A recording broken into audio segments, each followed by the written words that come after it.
c'est assez simple. J'avais en fait à cœur cette idée de faire une semaine d'évangélisation en France, en France voisine, proche de la Suisse. Pourquoi dans cette région? Parce que je ressens qu'il y a beaucoup moins de soutien au niveau de ressources humaines, on pourrait dire, de personnes qui s'impliquent pour le royaume de Dieu, cette région-là. Et je me suis dit qu'une semaine de vacances, c'était parfait pour faire une semaine d'évangélisation. Mais il me fallait juste trouver des chrétiens quand même localement pour avoir un contact local. Et donc il y a cette église où on est ici, à Morée, dont j'ai entendu parler, voilà, qui est une église en fait qui est en difficulté un petit peu dernièrement, parce que en fait c'est tout ce que j'ai découvert, c'est que c'est toute la ville qui est un peu en difficulté. Si vous discutez avec les gens dans la rue, ce qu'ils vont tous vous dire, c'est que Morée est en train un petit peu d'être dans une situation de ville mourante. J'ai été accompagné pendant 2 jours, pendant le premier week-end, par Samuel. Merci bien à Samuel, c'est génial. Et puis maintenant je suis tout seul et je continue tout seul. Voilà, donc on est au jour 4, comme je vous disais, et puis donc déjà 4 jours que je suis sur place ici à Morée. Et puis j'aimerais vous raconter ce qui s'est passé donc, pendant ces premiers jours ici.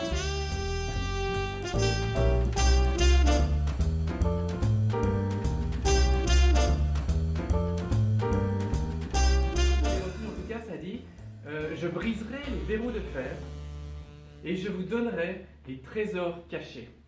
Et donc moi je voyais vraiment cette ville de ces 4000 habitants qui sont dans leur appartement derrière un verrou, souvent un verrou de fer, qui est la serrure de la porte.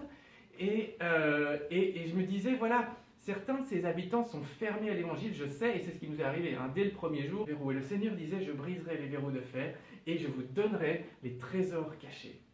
Et je crois donc, je me suis dit, bon ok, je ne dois pas m'arrêter à toutes ces portes qui se referment, je crois que Dieu va nous donner des trésors ici à Morée. Et si vraiment vous vous rendez compte de ce qui m'est arrivé, c'était hier, il y a 2 femmes qui étaient en train de filmer, une équipe de télé en fait, mais elles n'étaient que 2, mais qui filmaient une devanture de magasin. Et moi je passais, elles me filmaient aussi en passant. Et je vais vers elles et je leur dis, tiens, qu'est-ce que vous filmez? Pourquoi? Qu'est-ce qui se passe? Et elles me disent, ah, vous n'êtes pas au courant? Je dis, ah bah non. Et en fait, toute la ville apparemment en ce moment est au courant d'une chose, d'une histoire qui s'est passée il y a quelques mois ici à Morée. La commune, la mairie, a racheté une vieille maison. C'est la vieille maison juste à côté d'ici qu'elles étaient en train de filmer. Et dans cette vieille maison, en venant ouvrir les placards et tout, ils ont découvert, je vous laisse deviner quoi, ils ont découvert des lingots d'or et des milliers de pièces d'or. Ce qui veut dire pour eux des centaines de milliers d'euros cachés dans cette maison, de manière inattendue. Ça m'a touché. Je me suis dit, ça c'est le Seigneur qui me parle, qui confirme, mais d'une manière extraordinaire, cette parole qui est vraie pour cette ville. Et il y a dans cette ville des trésors.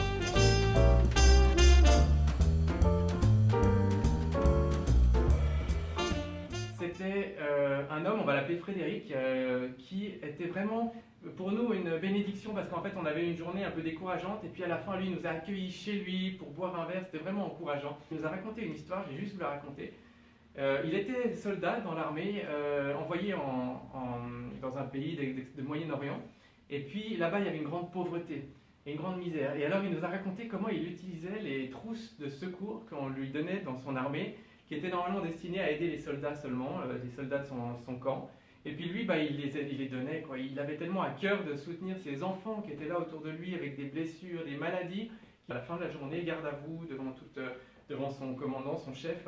Et puis son chef, chaque fois, venait le descendre. Vraiment, il le descendait d'avoir désobéi, parce qu'il n'a pas le droit, en fait, de distribuer ce matériel.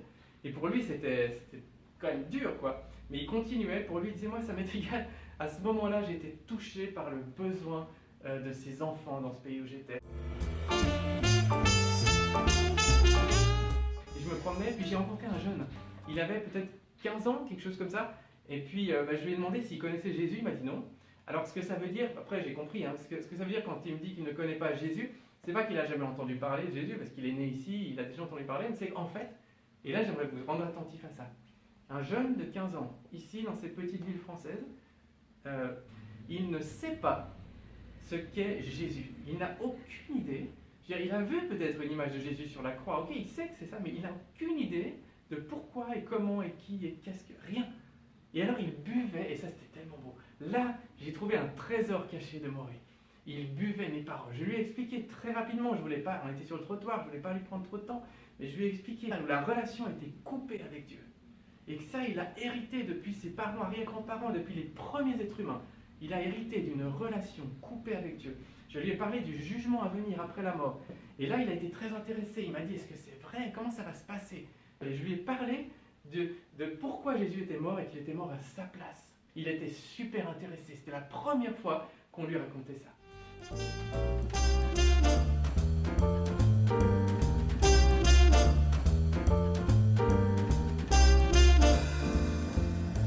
Je fais le matin ici, il y a un temps de prière et de louange dans la salle de l'église. Donc là, voilà, je prends le djembé et puis je chante. Puis ce matin, comme vous voyez, j'étais un peu très ému. En fait, ce qui se passe, c'est que voilà, je suis tout seul ici en fait. Et c'est pas que c'est insupportable d'être tout seul.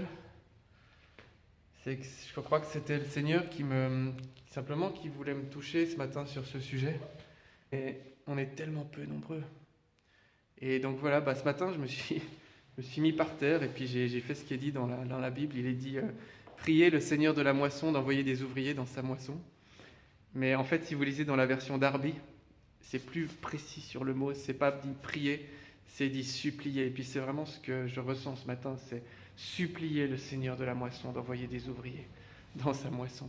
Parce que la moisson est grande. Et c'est ça le truc, c'est qu'on ne réalise pas que la moisson est grande, on ne réalise pas que la moisson est prête. En fait, c'est vraiment le moment de se lever.